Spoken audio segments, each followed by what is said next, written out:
imagine the value that you're adding to the firm.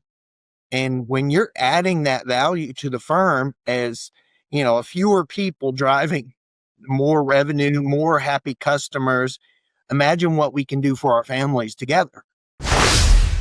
Welcome to the AI Advantage, where modern leaders decode the future of tech. I'm Solomon Williams, founder of Solanox. So here, it's no noise, no hype every week. Sometimes it's just me, and sometimes it's the brightest minds in tech, breaking down what it really takes to grow smarter with AI and automation. Let's dive in. Welcome to AI Advantage. I'm your host, Solomon Williams. I have with us Chuck Ingram. He's the CEO of CongruentX. Chuck, thanks so much for coming on. I just wanted to get, understanding of it. Just what is CongruentX? I know I learned a little bit of it for your CRMs. You're helping with customers with CRMs. Can you dive a little bit into it for our audience? Yeah, of course. We're focused on helping companies accelerate revenue with AI and CRM. I've been in CRM since they started using the term.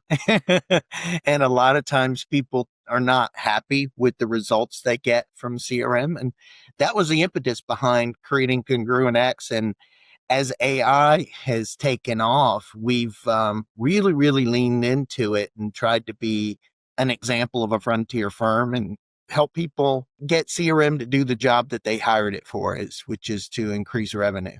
So with CongruentX, with that, Chuck, what inspired you to kind of go through on that? Did you always feel like you wanted to build, a firm and so forth? Did it come along the way through your career? I'm curious on that. No, I actually always worked at other companies before this. My dad was an entrepreneur, so maybe it was like there was a little something in there. And what they say that most entrepreneurs have something that they, kind of were torqued up about. And mine was really, and my partner's was, we were in CRM kind of from the early days, and it's some tech that people buy to help them get closer to their customers, to get more customers, and to keep those customers. And it wasn't doing the job that people hired it for over the years. It was probably a tiny industry when I got into it. Now it's like a $80 billion industry. And only about 50% of the time people are happy with it. And that's not a great ratio. So and this is what I do, this is my chosen profession. So if I'm a doctor, I don't want the person limping out at the surgery 50% of the time. If I'm a lawyer, I don't want to lose half of my cases, or the Uber driver you bump into the guardrail. Well, we had a wreck, but nobody was injured. So success. No, that wasn't okay with us. Yeah. So we set about having a firm that we didn't just finish projects, but we had clients who got tangible outcomes out of what we've done together. And it's worked out great. This is our 6th year, and AI came up along the way. Funny enough, our first website said, we help companies get CRM right with low code AI in a new way. And 6 years ago. So maybe it was a little bit luck. We didn't know that it was going to become the thing it is, but we had a feeling. So yeah, as we went, we built a playbook-based conversation intelligence engine. And we had a unicorn approach us to buy it. And we said, no, let's take the course with Microsoft.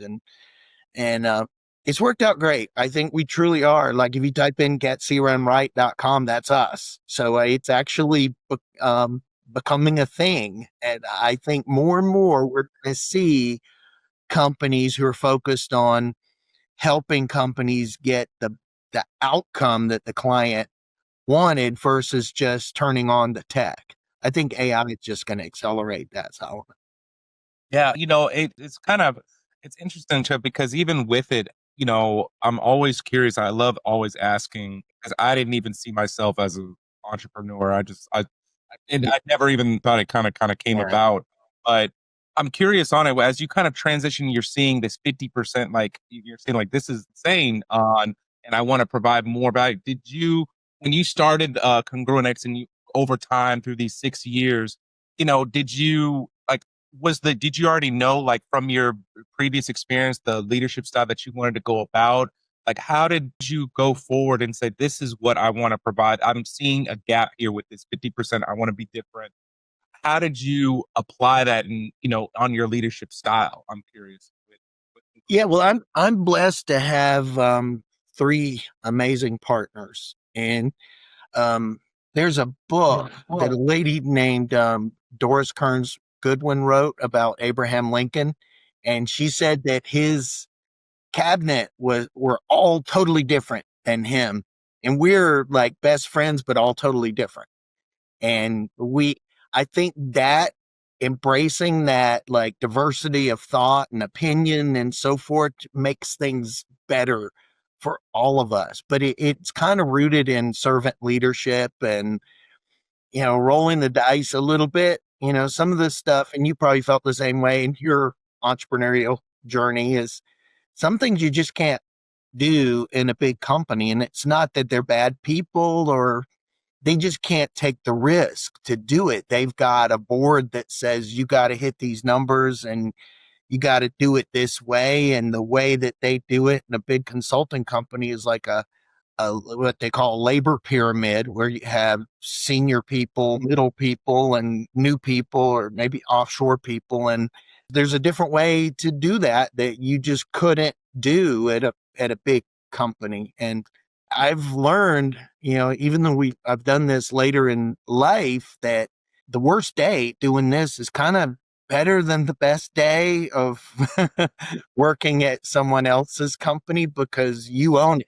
Like if you screwed up, you own it. If something did well, you own it. And I also just love seeing the team grow. Like they have babies, they buy houses, they, try stuff and it works or it doesn't work. And I think that's something each of our partners we just relish seeing people, overcome things and grow as people and business people. Yeah, no, and I think it's just because of, you going through on the servant leadership and just, I think I still, even today's time, even, these types of podcasts and coming forward of, now people really, of course you want to put forward your branding, but I think now people really want to see on leadership seats, like of these companies, large or small, they want to know like who the leaders are. How are they implementing these values?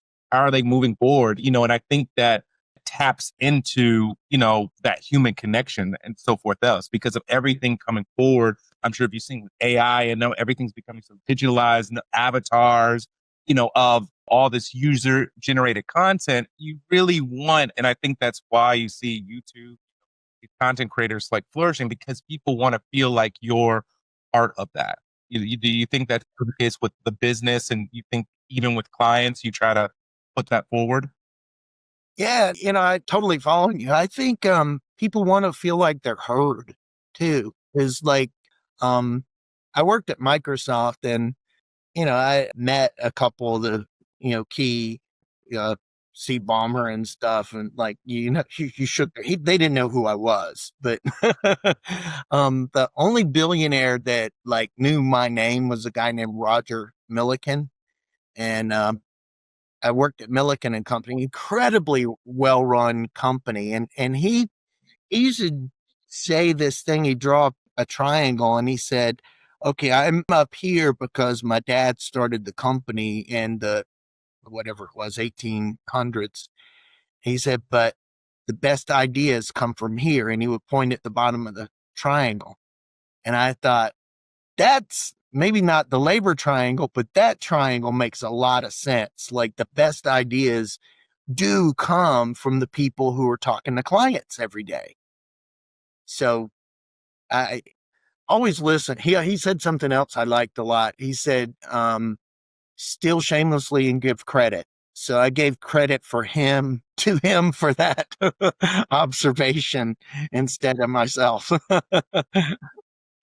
No, I've never. That's an interesting. I mean, it makes complete sense because and I think that goes back to, as you said, with even with your partners, bringing in people that are diversified, that are different parts, because Yes. now, that brings in not only that, but your team as well, the employees, because it gives you fresh perspectives and it changes your thought process on ways that you haven't had. Yeah, I agree. We have it in our it's on the back of our coffee mugs. Even we believe in servant leadership and diversity of thought and innovation, and those things, especially now with AI, you can do things. So we've got some things we want to do as a firm that we couldn't have put forward a few years ago, and we're almost blessed that we're not bigger than we are because we can do that. So one of the things that we are going to do, or maybe we'll goof up, but I feel like we're going to do it, is we're going to grow about 4 times the size we are, but only hire about 1x the people to get to that goal. And you think, well, people say, well, AI is going to cut jobs. Well, it's not cutting anybody. Actually, the conversation we're having with our team is, imagine the value that you're adding to the firm. And when you're adding that value to the firm as, fewer people driving more revenue, more happy customers, imagine what we can do for our families together.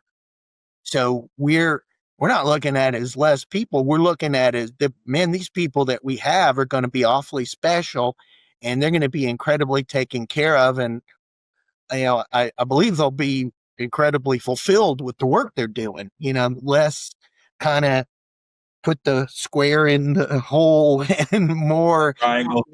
thinking and doing the things that they're really good at. And I think it's to your point to it is where, I think that's sometimes the scary of the hype of saying that it's going to take away jobs. And I'm of the same camp of it's here to empower. And I really wanted to have it to where it can empower the employees to take away the mundane or the the repetitive. And then it empowers them to be able to think about, how can I make my role more efficient? How can my role better help the company? And as you said, it really puts everyone together in that family to raise the bar. 100%. I think there's a whole lot of, maybe people aren't trying to do it to scare people, or maybe they're trying to do it to get clicks. And there's a study out there that says, MIT put it out, and 95% of AI projects fail. And I do think, probably half are not doing fantastic, but that's just my opinion. But 95% are not failing. Like, that study has, little do people know, if you actually read the study, they only physically talked to like 52 people, I think. Mm-hmm. And they written surveys from like 150. That is the smallest sample size I've ever heard of from any survey. And I was listening to a podcast, and the Post pointed out these other studies that had thousands of respondents where it was not 95%. It wasn't, it's not fantastic. I don't know if you can hear that. It's not fantastic, but it's doable. And I'm going to tell you my opinion of why it's not fantastic. Yeah, tell it. I'm curious. It's because people are focused on using AI for efficiency-based things and not effectiveness-based things. I like expound upon that with me. So imagine you're a corporation and the board says, AI, if we don't do this right, it could be existential for us. Like, it could be a threat, or it could be an opportunity. So CEO, you need to go do AI. CEO calls the CIO, and the CIO goes, yes, sir, or yes, ma'am, I'm all over this. And then they call their typical vendors, and maybe they call Microsoft, and the Microsoft use cases that are typically put forward are like summarizing a spreadsheet and summarizing an email, and like, okay, that that doesn't feel exponential or existential either. That feels like we're not focusing on the right things. So, eh, funny enough, Microsoft's got an amazing platform for AI. It's just the use cases that most of the people in our channel put forward are not exciting use cases. They're summarizing spreadsheets and stuff like that. And we went out, I haven't said this in public a whole lot, but we've actually gone to 4 days we work with clients, and one day we build stuff. We're building our platform. It's ours. It's something that we are building, and part of that platform is use cases that drive revenue, customer satisfaction, whatever it is for clients. There are none that summarize spreadsheets or anything like that.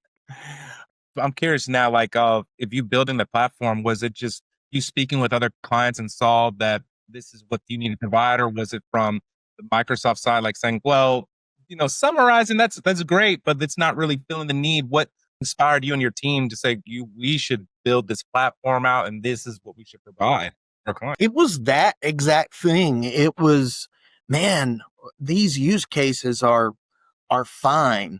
That's it. They're fine. But then you see there's some AI native companies that are thinking about different things. And again, give credit where credit due is like, we're really big followers of winning by design. And Jocko and Dave Boyce and that team, a few of us have taken the revenue architecture classes and things like that. So we thought, wow, could we use AI to help a client streamline their revenue engine? And that was quite inspirational. So, and sometimes clients, there's situations where I've heard where people have gone to a CFO and said, yeah, we're going to save salespeople an hour a day. And CFO goes, yeah, they're just going to go play golf. Why don't we have use cases that say we're going to help them sell more stuff? Right. And I guess that's the part where you need to kind of adjust the outcomes of like just saving an hour. I'm just going to get off of work earlier rather than am I actually moving the needle? Yes. In lighting. So as it goes through, I'm sure that you guys are going to do great with this new platform and so forth. So with AI coming forward, you're seeing these trends of making it more, accessible and much more efficient.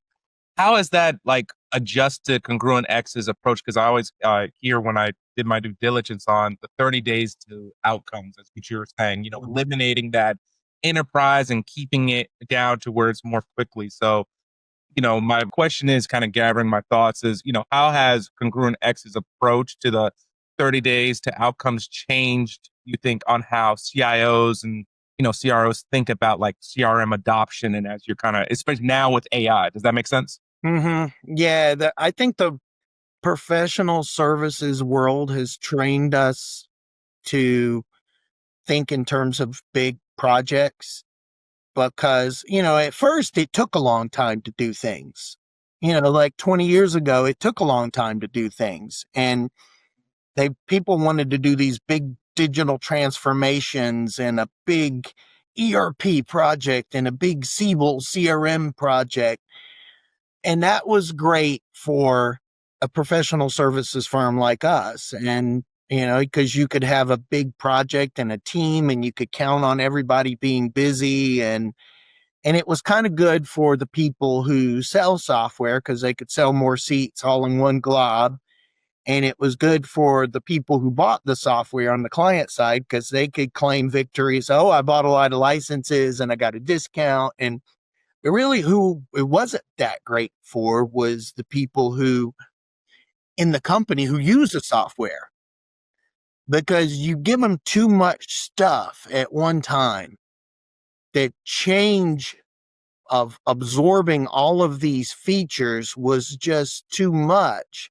And like literally, if you took a cell phone 20 years ago and went back in time and walked into a conference room, the way that you do a project would be the same, but then you show them a cell phone and they go, oh, that's amazing. I've got the whole world at my fingertips. But the project would be the exact same as before, as 20 years ago. And we just decided, we think that people want faster time to value. So maybe you do smaller things that are more impactful, and let's have victory and then do the next thing. So our 30-day idea, which works across AI, it works with CRM, is it really has to do with data. And we want to take, because really, like, why do people buy a CRM? You're hiring it for a job. If it doesn't lift revenue, just use a piece of paper. It's for the data. And we want to take the friction out of collecting data, harmonize that data, improve that data, and then deliver it back to people in a way that makes their life better. And that usually in the context of them doing something. So I'm about to say something that's blasphemous. 360-degree is, generally speaking, stupid. That's what we talk about in CRM. I want a 360-degree view of the customer. Sometimes it's okay, but generally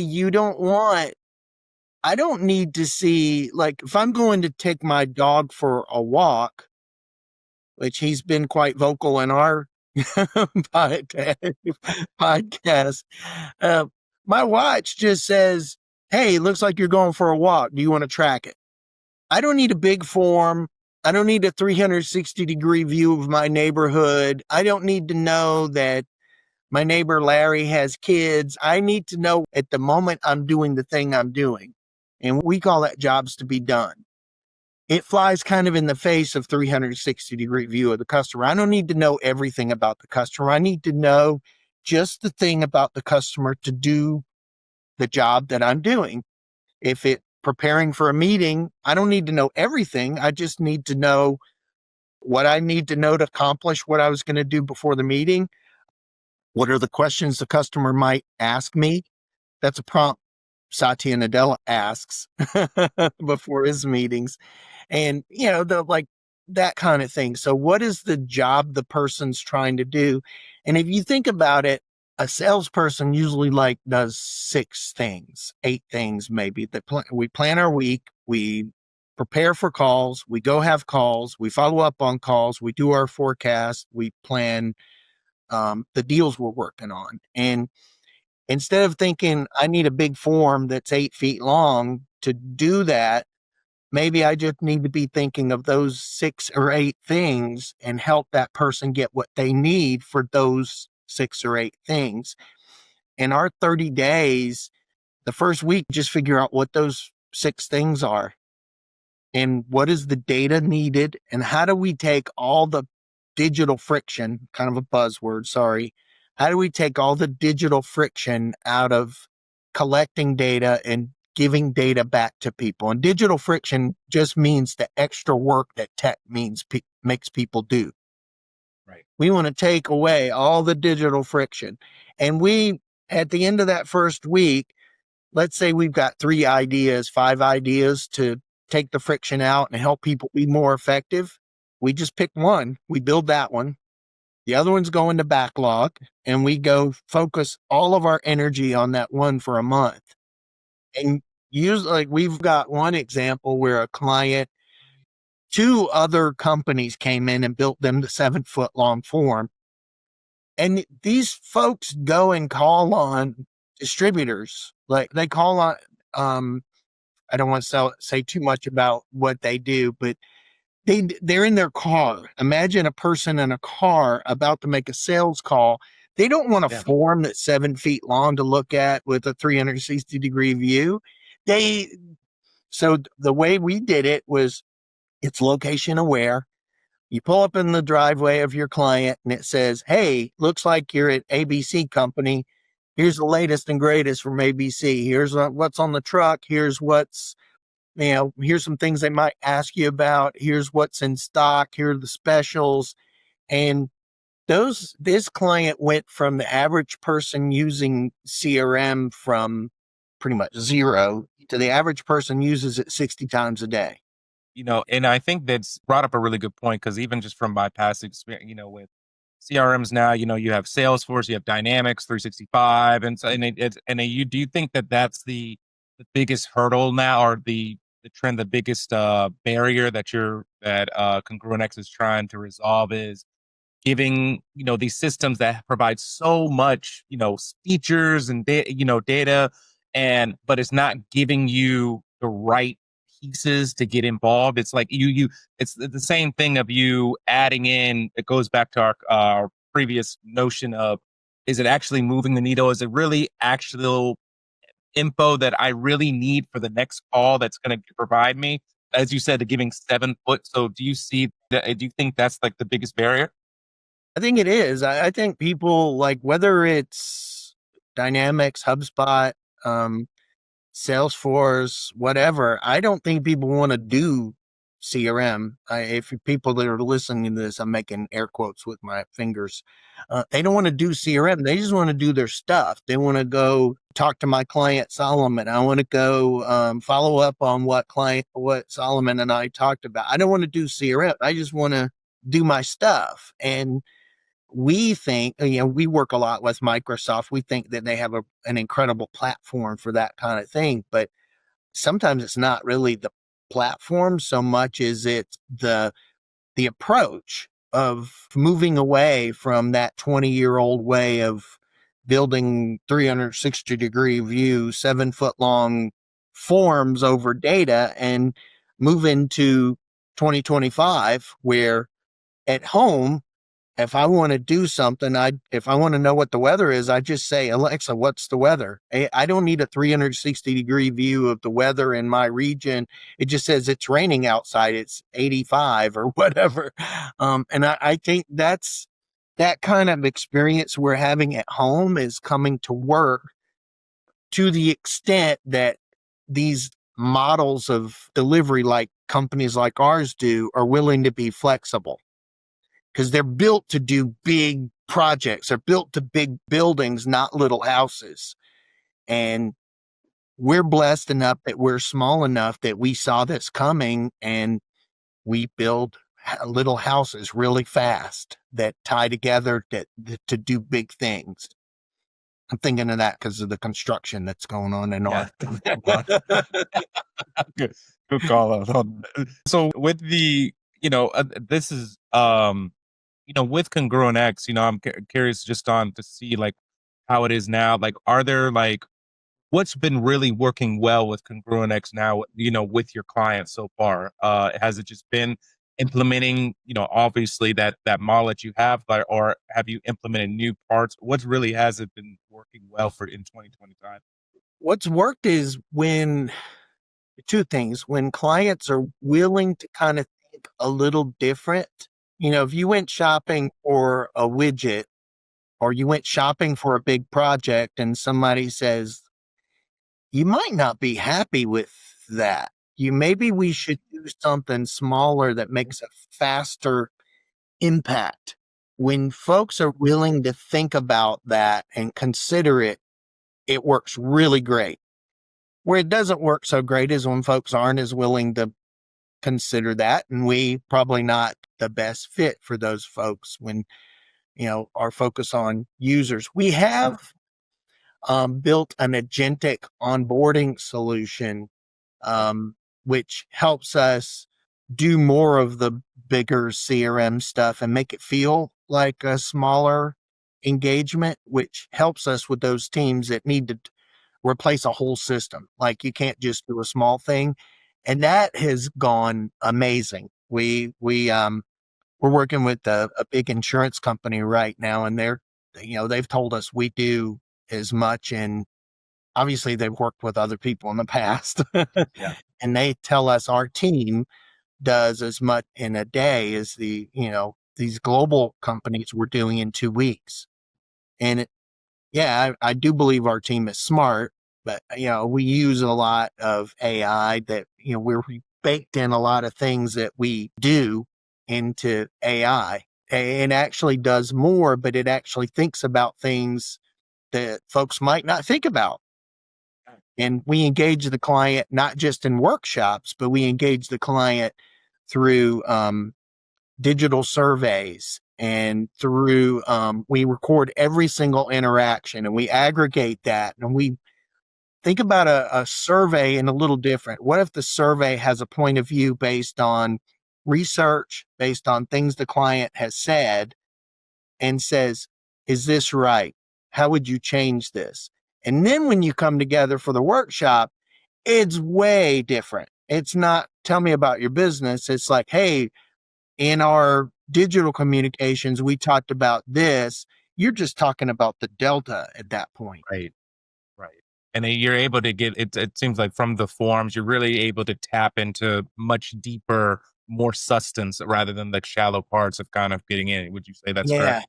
So what works great, to summarize, is for us is when people are willing to consider something new and they're not just saying, I want to buy some consultants by the hour and, your price is X per hour. And it's not that. Like, we have amazing people, but you're not just getting by the hour people. You're getting our team plus all of our methodology and our smarts and everything rolled up in AI with the people.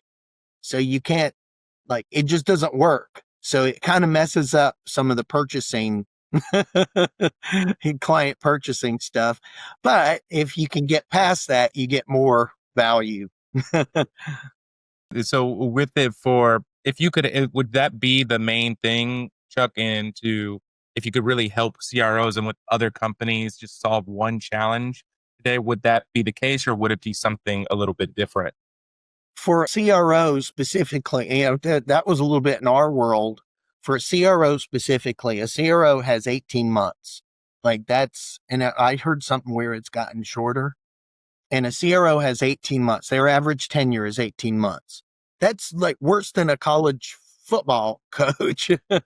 And so you think about, if you're a new CRO, you've got 18 months to go affect change and drive revenue that's performant, predictable, and you have insights inside of the revenue engine. And most places, they don't even know what's going on. There's this whole thing going on where sales is the dark arts, and nothing's, you can't apply analytics to that and so forth. And if you're the new CRO, you don't know what you can't call every rep and every day and find out. You have to be able to coach at scale. So if we do what we said we were doing earlier, if we could take the friction out of collecting data and get it into a system and give insights to that CRO can coach people. They can implement their playbooks to drive revenue, performance, predictability, and insight. So what I mean by that is performance is I used to play golf every once in a while. And if I went today, I might hit it really, I might hit one shot good, or I might hit it bad. But if I hit it good, I wouldn't know why.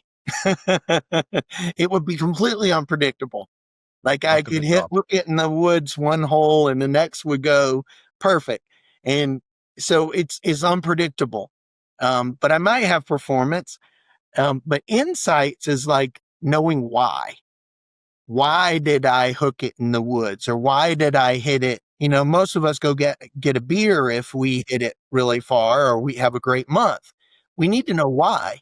And kind of taking it back to this CRO, is they have 18 months to figure this out. And usually they don't start out with good data. So if I were a CRO, aside from meeting the team, one of the first things I would do is go get my arms around data. And that way you can affect change in the organization before your 18 months comes around and they're going, well, Solomon, why haven't you fixed the sales issues that we have? So I think we're servant leaders. We want to serve that CRO and that CIO whose internal customer is the CRO and help them have tech help them to drive revenue that's performant, predictable, and has insights to it, and to help them, keep customers longer, retention across that. We use a bow tie metaphor from all the way across the revenue engine. Yeah. Chuck, I was on that, I'm glad that you kind of broke that down for those, from the CR. I think that puts, for those that may not know, peering into the world of this high level stakes of, coming on as a CRO or a CIO, how to make change and how to scale, you're having to taking all this data. So I appreciate you kind of breaking that down for us. But, as CongruentX goes forward, as kind of wrapping up, like what do you feel like in your vision of CongruentX, let's say in the next, by the next 6 months or this time next year, is there something that you want to provide as you're building out this platform that you're having? Is your goal that you see CongruentX to provide those leaderships, those folks with that lean, that straightforward data, or is it just to take on more projects? I'm curious to see what your vision of CongruentX is. That's a great question. We want to help our clients implement a revenue engine. And when I say that, like, think about a revenue factory. I used to work at Milliken, so I knew a little bit about this. And if you've read the book The Goal, or this theory of constraints and things like that, people know already there's already a science for optimizing a process. It's just like, think about so if you have a factory and any system's throughput is only equal to its greatest constraint. So a factory, when I worked at Milliken, they made carpet and all kinds of stuff. If there's one machine in the middle of the floor that's spitting oil and is slow, the factory can only go as fast as the slowest machine. And the people in manufacturing figured this out a while ago. So all we have to do is take that thought process and apply it to the revenue engine, or the revenue factory, as Jocko Vanderkoos says, from Winning by Design. And we can actually help our customers drive revenue, performance, predictability, and insights. And we use it with 3 levers: volume, velocity, and conversion. So if you divide that engine up across a revenue engine, just think of each one of those as a machine in the factory. How many things went from one machine to the next? How long did they stay there? And it's predictable. And Right. There's even an approach for attacking this stuff. You attack the key constraint. So we go after the place in the factory where the machine that's spitting oil, which could be marketing. It could be the SDR team is not getting conversions. It could be the sales team is not selling to the committee very well. It could be, but if you diagnose this just like it's a factory, so that's what we want to do.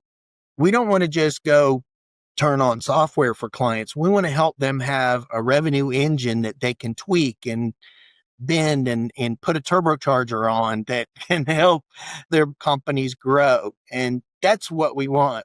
That's really what we want to do. So with that, on that, Chuck, so as it's scaling through on the next year, if you had a magic wand to kind of have it to where AI as now it's kind of moving forward, it's building, it's going at a rapid pace. But if ChatGPT 10 was here, and if you had a magic wand on it, you can implement anything.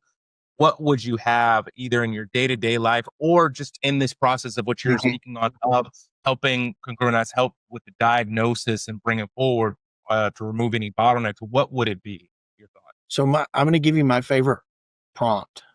Okay. And it'll lead to what you just said. My favorite thing with AI is to use it as a thought partner. There's a book, I can't remember the guy's name, but I think it's called AI Leader or AI something leader. But he basically said, you tell the AI, let's unpack the prompt. You are an expert at blank. I need to blank, and help me come up with ask me 3 questions one at a time about blank so you can help me do the thing I'm trying to do. I use that like 10 times a day for stuff. AI is yeah, I get it to do all kinds of other stuff, but that thought partner thing Very much so. is awesome.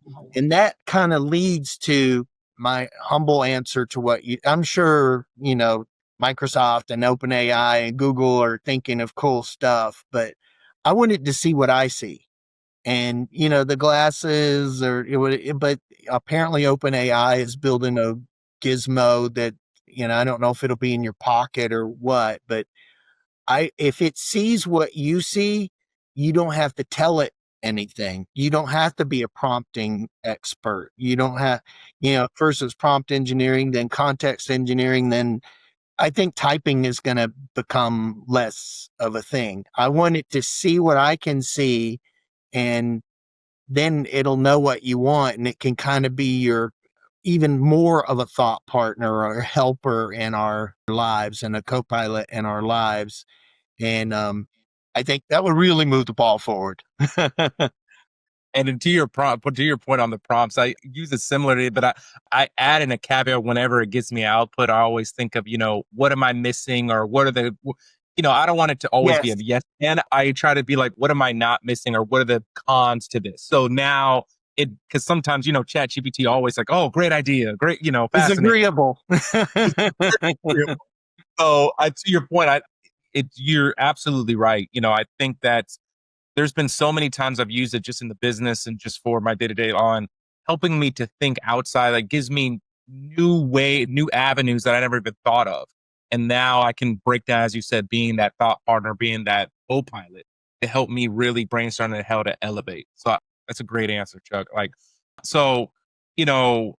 This has been great to have in the conversation. I appreciate you taking the time, Chuck, this, really speaking on really bringing forward on the CRM space, and that's why I was so interested in bringing you on. And now even with your breakdown of these high level people and just in businesses having to have the right data moving forward and the correct, not all the fluff and everything that goes on, but really lean, what's going to help me move the needle forward or help me scale. So, for those that are kind of listening in, that is tuned in with us for the whole time, where can they learn more about CongruentX if they feel that this is a platform that they want to, or a partner that they want to go forward, or just to follow your story? Where can they learn more? Yeah, of course. So I'm on LinkedIn. You can ping me on LinkedIn, Chuck Ingram. Our website, CongruentX.com. We also have some landing pages, getcrmright.com, getAIright.com, getCopilotRight.com. So we're out there. Perfect. Well, Chuck, again, thanks for coming on. For those that have tuned in for the time, thanks so much for tuning into this episode. We'll catch you guys next time. So hope everyone take care. Thanks, Solomon. Thanks for tuning in to the AI Advantage. If this episode sparked an idea, share it with your network. Subscribe for more no-fluff conversations on how smart tech drives real outcomes. And if you're ready to future-proof your business, let's connect at solonox.net.